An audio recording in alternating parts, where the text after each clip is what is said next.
వేలమండల కేంద్రంలోని గ్రామ పంచాయతీలో విద్యుత్ శాఖ ఏఈ సంతోష్, సర్పంచ్ భాగ్యలక్ష్మితో కలిసి గృహలక్ష్మి లబ్ధిదారులకు సర్టిఫికేట్లను అందించారు. తెలంగాణ రాష్ట్ర ప్రజాప్రభుత్వం గతంలో ఇచ్చిన హామీ మేరకు 200 యూనిట్ల లోపు విద్యుత్ వాడుకునే ప్రతి ఇంటికి నాణ్యమైన ఉచిత కరెంట్ను ఇదిస్తుందన్నారు. గృహజ్యోతి లబ్ధిదారులకు తెలంగాణ రాష్ట్ర ప్రజాప్రభుత్వం గతంలో ఇచ్చిన హామీ మేరకు మొత్తంగా 1920 విద్యుత్ మీటర్లు ఉండగా అందులో 200 యూనిట్ల లోపు వాడే లబ్ధిదారులకు సర్టిఫికేట్లను ఇవ్వడం చాలా సంతోషంగా ఉందని తెలిపారు.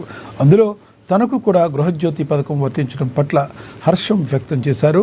ప్రభుత్వం ఇస్తున్న ఉచిత విద్యుత్తో ప్రతి నిరుపేద కుటుంబానికి దాదాపుగా 500 నుండి 800 రూపాయలు మిగులుతుందన్నారు. ఈ డబ్బులను ప్రతి ఒక్కరూ పిల్లల చదువు, వారి భవిష్యత్తు కోసం ఉపయోగించాలని కోరారు.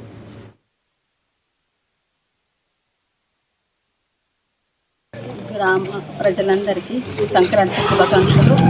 ఈరోజు గృహజ్యోతి పథకం కింద ఇక్కడ ఏర్పాటు చేసిన సభలో ఇంతకుముందు ప్రభుత్వము హామీలు ఇచ్చిన పథకం కింద గృహజ్యోతి పథకము ఒకటి.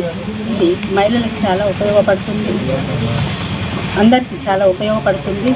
ఎందుకంటే 200 యూనిట్లు యూజ్ చేసిన వారికి ఈ పథకం వర్తిస్తుంది. ఈ పథకం వల్ల నిరుపేద కుటుంబాలకు చాలా ఉపయోగాలు ఉన్నాయి. మరి ఆ డబ్బులతో వారి ఇంటి అవసరాలు తీర్చుకోగలుగుతారు.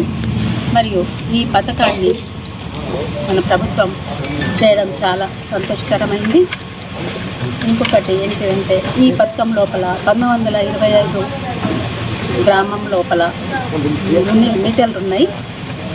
ఇందులోపల 1000 పైన లబ్ధి పొందిండ్రు.